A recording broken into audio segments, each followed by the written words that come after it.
primeiro vídeo sobre Taylor Swift em 2021 neste canal. Primeiro de muitos, eu espero, já que normalmente eu não consigo passar mais do que 2 semanas sem falar sobre ela aqui com vocês. Se você não me conhece, eu sou a Mari, eu falo de entretenimento no YouTube, falo muito sobre música pop, falo sobre séries, às vezes sobre livros e filmes também, e a Taylor Swift é o meu assunto favorito, porque ela é a minha cantora favorita da vida.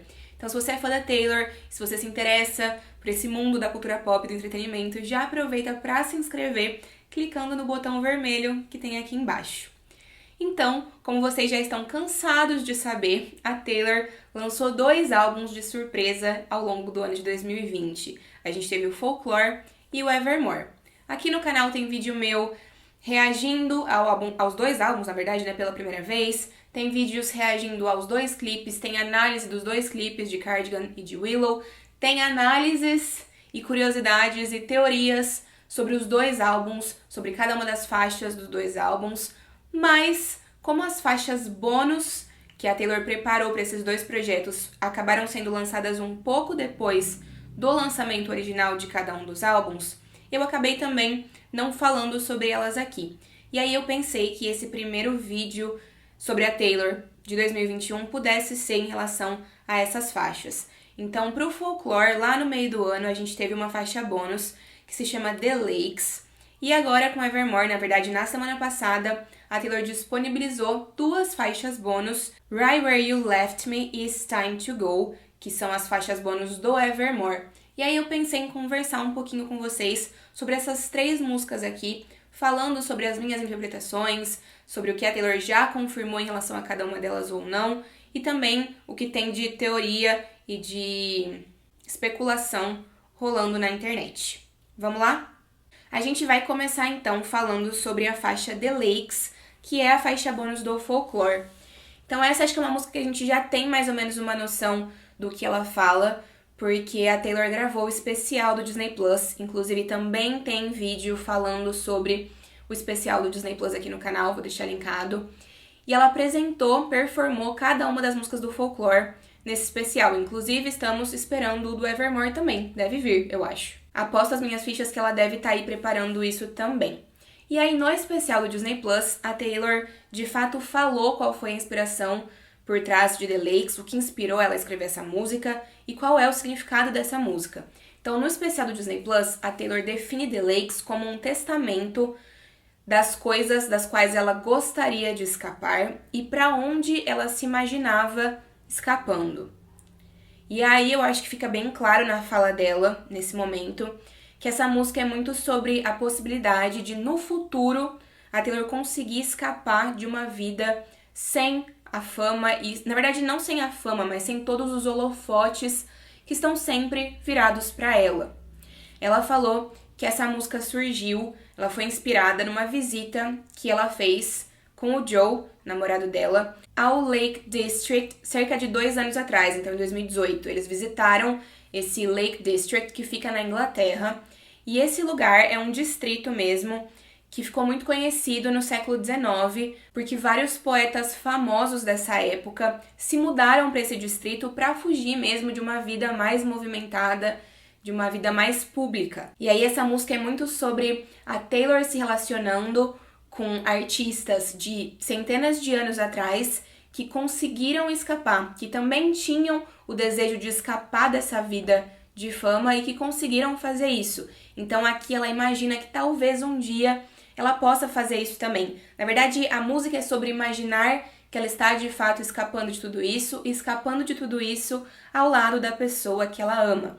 E aí tem alguns trechos que a gente pode pontuar aqui que reafirmam essa... Na verdade, não é uma teoria, né? Que reafirmam essa inspiração mesmo, porque a Taylor já confirmou que a música fala sobre isso. Então tem um momento na música que ela canta algo mais ou menos como: eu não fui feita para todos esses clones cínicos, esses caçadores com telefones celulares. Então ela faz uma crítica aí às pessoas que estão sempre querendo fotografar e filmar ela quando ela tá na rua, vivendo a sua vida normal. Hoje, por exemplo, saíram várias capturas de paparazzis da Taylor com o Joe na rua, e essa é sempre uma discussão que surge, né? Sobre o limite que a gente ultrapassa invadindo a privacidade, a vida privada de pessoas famosas. E acho que essa música é super uma crítica a tudo isso também.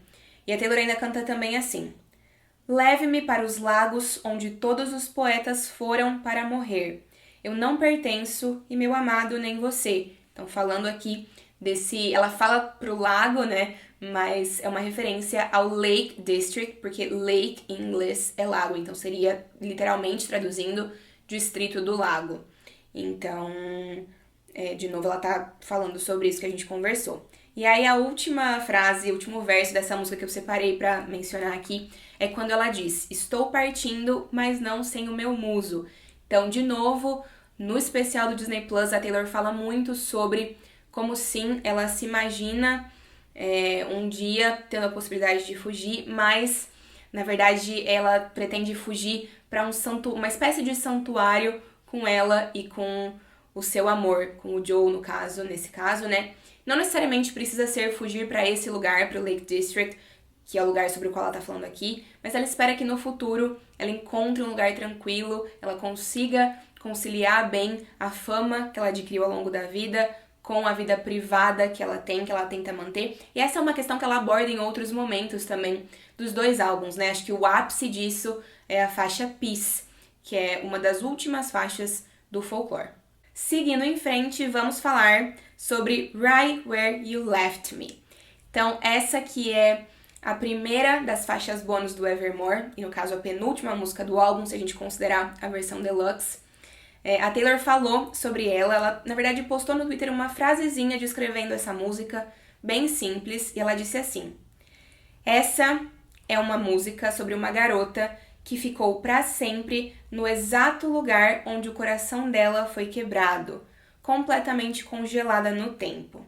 Eu acho que essa música é simplesmente sobre não conseguir seguir em frente, não conseguir superar um relacionamento e acabar vivendo numa mesma situação para sempre, numa situação em que todo mundo ao seu redor, conseguiu seguir em frente e viver outras coisas e você continua naquilo. Ao longo da letra ela vai falando sobre essa garota que teve ali o seu coração partido num restaurante e que ficou congelada no tempo. E isso é uma metáfora para não ter conseguido superar, não ter conseguido seguir em frente. Essa é uma música com a qual eu me identifiquei muito, porque às vezes a gente tem essa mania, né, de ficar tempo demais em lugares que a gente não deveria.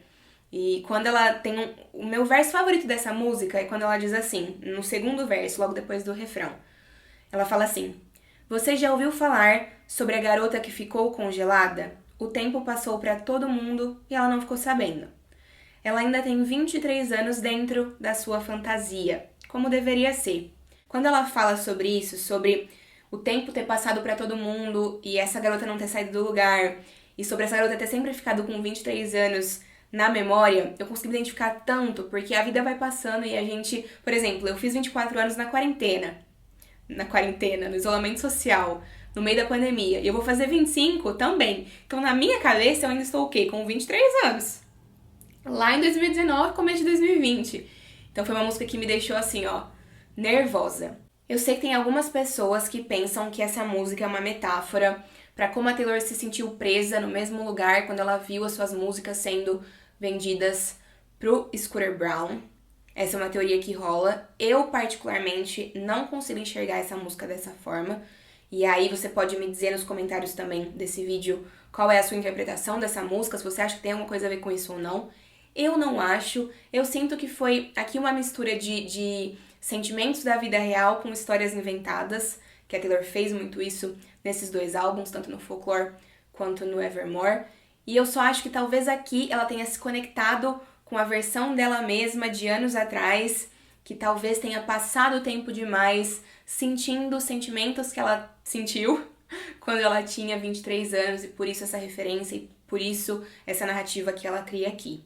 Já a última música do Evermore, também a última música que a gente vai discutir nesse vídeo, essa com certeza fala sobre a situação com o Scott Borchera e com o Scooter Braun e a Big Machine Records e a venda do catálogo musical da Taylor.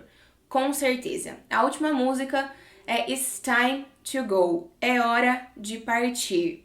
A Taylor descreveu essa música no Twitter como sendo sobre escutar a sua intuição quando essa intuição te diz que é hora de partir. É aquela pulguinha atrás da orelha que te diz que é hora de ir embora, que é hora de abrir mão de alguma coisa, que tá na hora de tomar uma decisão e de dar um rumo mesmo para determinada situação. E aí tem um verso que ilustra muito essa ideia. A Taylor canta assim: às vezes desistir é a coisa mais forte. Às vezes fugir é a coisa mais corajosa. Às vezes ir embora é a única coisa que vai te fazer encontrar a coisa certa para você. Essa música, como eu disse, a Taylor claramente usa metáforas para falar sobre a situação com a Big Machine Records e com o Scooter Braun. Eu acho que quando ela fala sobre é hora de deixar algo ir, ela tá falando sobre como ela optou por parar de lutar pelas músicas dela, deixar essas músicas irem embora e focar nas regravações e escrever um capítulo a partir de tudo isso, um novo capítulo na vida dela, na carreira dela. O meu verso favorito dessa música, e também é o verso que eu acho que deixa mais claro o que ela tá querendo passar, é quando ela canta: 15 anos, 15 milhões de lágrimas, implorando até meus joelhos sangrarem. Eu dei tudo de mim e ele não me deu nada. Então, ele ficou se perguntando por que eu fui embora. Agora, ele está sentado em seu trono, em seu palácio de ossos, rezando para sua ganância. Ele tem o meu passado congelado atrás de um vidro, mas eu tenho a mim mesma. Então, quando ela fala o meu passado tá ali congelado atrás do vidro desse cara, dessas pessoas, desses homens que acabaram manipulando a situação para que eu não tivesse o meu trabalho, o trabalho da minha vida dentro da minha posse, né, sendo dona desse trabalho. Apesar disso tudo, eu ainda tenho a mim mesma. E se eu tenho a mim mesma, tá tudo bem. É hora de deixar essa história pra trás, é hora de fazer alguma coisa sobre isso. E é o que ela tá fazendo quando ela anunciou então que tinha começado a regravar suas músicas. Ela deve estar fazendo isso, deve continuar fazendo isso aí ao longo do ano. E muito em breve a gente deve ter acesso também a todas essas novas regravações. Tem um outro verso, e talvez vocês considerem essa minha opinião um pouquinho polêmica, mas a Taylor canta assim. Vou ler o verso primeiro, depois a gente conversa sobre ele. Ela canta assim, no começo da música mais ou menos: quando as palavras de uma irmã voltam em sussurros, isso prova que ela não era de fato quem ela parecia ser. Não a irmã gêmea dos seus sonhos. Ela é uma vigarista que foi pega. Eu acho sim que essa parte, esse verso, se encaixa muito na teoria de que a Karlie Kloss, que era uma das grandes amigas da Taylor, estavam sempre juntas e as pessoas diziam mesmo quanto elas se pareciam e tudo mais, e depois elas pararam de se falar, né? Então existe uma teoria que diz que a Karlie muito provavelmente vazou informações pro Scooter Braun, ou talvez nem tenha feito de fato isso, mas a gente sabe que a Karlie Kloss se aproximou do Scooter Braun. Não sei se eles são amigos até hoje, mas eles tiveram contato, eles conviveram por um tempo. Então, esse trecho em específico me parece ser sobre isso. Pode ser que não seja, como sempre, todo vídeo que eu analiso músicas, que eu tento interpretar as coisas, eu aviso que essas são as minhas interpretações. Não necessariamente elas são as corretas, acho que correto e confirmado mesmo só o que a Taylor diz, só o que a Taylor afirma, mas a gente gosta de tentar entender sobre o que ela tá cantando, né? E aí a gente tem essas 3 músicas, eu acho uma melhor do que a outra, assim, eu acho essas 3 músicas incríveis, eu até inclusive gosto mais delas do que de algumas das músicas que aparecem nas versões normais dos álbuns, eu gosto muito, muito, muito dessas 3. A gente tem essas 3 músicas incríveis que falam sobre coisas bastante diferentes, eu acho, cada uma tem a sua temática. Já vou pedir pra vocês que estão me assistindo agora, nesse momento, escreverem nos comentários qual é a favorita de vocês dessas 3. The Lakes, Where You Left Me e It's Time to Go. Os Lagos, Bem Onde Você Me Deixou e É Hora de Partir. Pra eu saber qual vocês gostam mais. É muito difícil pra mim tomar essa decisão, mas eu acho que a minha favorita é Right Where You Left Me, porque essa acho que é a música com a qual eu mais consigo me identificar dessas 3, né? E como eu disse, realmente é uma música que conversa comigo. Apesar de eu estar bem superada em relação a términos e relacionamentos antigos. Mas enfim, o contexto todo da música ressoa muito pra mim. E eu queria entender um pouquinho melhor sobre ela, porque eu acho que as duas outras músicas, The Lakes e It's Time to Go, são mais claras. A gente tem a interpretação das duas de uma forma mais clara, enquanto o Right Where You Left Me fica ali no meio do caminho. Mas é isso. Essas são as minhas opiniões e considerações sobre essas 3 faixas. Espero que vocês tenham gostado. Se vocês tiverem outras interpretações, outras informações e curiosidades, fiquem à vontade também para deixar nos comentários, pra gente fazer uma discussão ainda mais rica, ainda mais cheia de opiniões. Muito obrigada por terem me assistido. Um beijo grande e até a próxima!